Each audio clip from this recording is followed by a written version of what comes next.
உண்மையிலே என்னன்னா எல்லா மாநில நிதியமைச்சர்களும் அந்த ஜிஎஸ்டி கவுன்சில கூடிதான் அதை முடிவு எடுக்காங்க. இந்த மாதிரி ஒரு சூழ்நிலையில இந்த 5%, 12%, 18%, 28%, நமது பாரத பிரதமர் நரேந்திர மோடி என்ன பண்ணாங்கன்னா, இது நிறைய பேருடைய ஒரு வேண்டுகோள் கூட.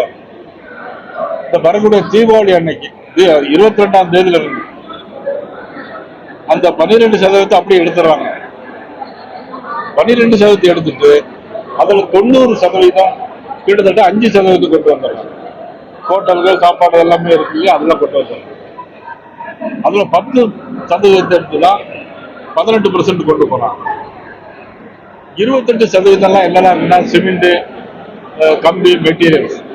இது அப்படி 18% 10% குறைக்கிறாங்க. ஏன் 10% குறைக்கிறாங்கன்னா, கட்டிட பொருட்களின் விலைகள் குறையணும் அப்படிங்கிறதுக்காக அந்த 28% 10%, 18% குறைக்கிறாங்க. 10% குறையும்.